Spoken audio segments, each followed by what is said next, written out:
Hi మామ, ఏం చేస్తున్నావు? త్రివిక్రమ్ గారు ఒక స్టోరీ చెప్పారు డిసిప్లిన్ గురించి. దాని గురించి ఈరోజు మీతో షేర్ చేసుకుందామని వచ్చాను. స్టోరీ ఏంటంటే, ఒక మనిషి రోజుకి 20 కిలోమీటర్లు నడవాలని ఫిక్స్ అయ్యాడు.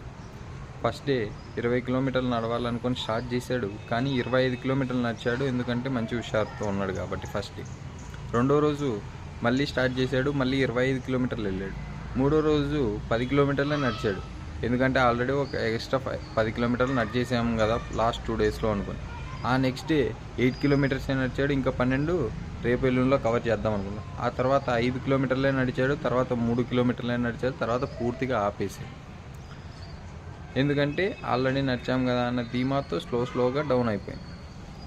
అది ఇంకా వద్దులేని ఆపేసి మళ్ళీ ఫస్ట్ నుంచి స్టార్ట్ చేశాడు. ఫస్ట్ డే 20 కిలోమీటర్లే నడిచాడు, ఇంకొక కిలోమీటరు 2 కిలోమీటర్లు నడిచి ఓపుకున్నా 20 దగ్గరే ఆపేసాడు. ఆ నెక్స్ట్ డే మళ్ళీ ఓపుకున్నా సరే 20 కిలోమీటర్ల దగ్గరే ఆపాడు. ఆ నెక్స్ట్ డే మళ్ళీ 20 కిలోమీటర్లే, ఆ నెక్స్ట్ డే మళ్ళీ 20 కిలోమీటర్లు. అలా డైలీ 20 కిలోమీటర్లు కాన్స్టెంట్గా ఒక డిసిప్లైన్తో నడుచుకుంటూ వెళ్ళాడు, సక్సెస్ అయ్యాడు.